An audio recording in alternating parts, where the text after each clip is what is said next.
Le coude comporte trois articulations, qui sont l'articulation huméroradiale, huméro-ulnaire et radio-ulnaire. Ces trois articulations sont permises grâce à des surfaces cartilagineuses situées au niveau de l'humérus, du radius et de l'ulna.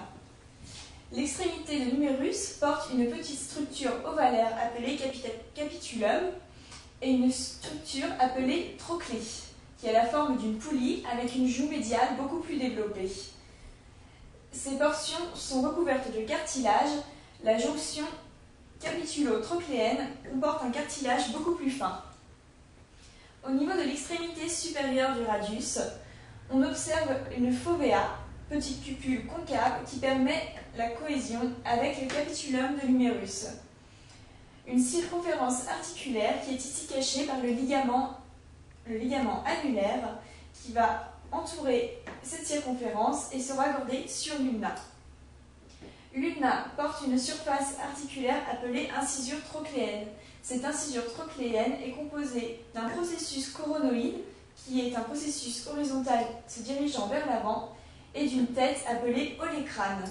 Cette incisure va donc s'articuler avec la trochlée dans la partie inférieure de l'humérus.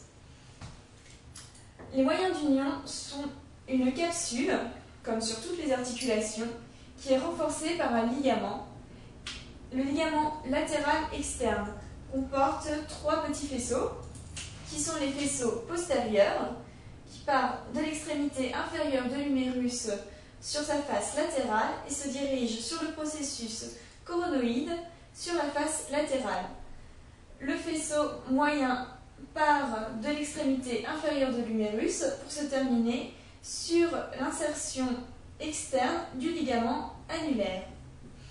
Le faisceau supérieur part toujours de l'extrémité inférieure de l'humérus et se termine sur la partie interne du radius. Le ligament latéral interne comporte aussi trois faisceaux. Il y a le faisceau postérieur qui part de l'extrémité inférieure de l'humérus sur la face interne pour se terminer sur la face interne de l'olécrane. Le faisceau moyen part de l'humérus et se termine sur la face avant du processus coronoïde. Et le ligament antérieur va se terminer sur l'insertion supérieure du ligament annulaire qui entoure la tête du radius. Sur cette vue interne, on peut voir l'insertion du muscle brachial et l'insertion terminale du muscle biceps brachial. Ce petit tendon en arrière correspond à l'insertion du muscle suprascapulaire sur le tubercule majeur. On peut voir plus en détail ici le ligament annulaire, qui est un ligament recouvert d'une petite surface cartilagineuse et qui va pouvoir entourer le radius afin de le fixer plus solidement à l'ulna.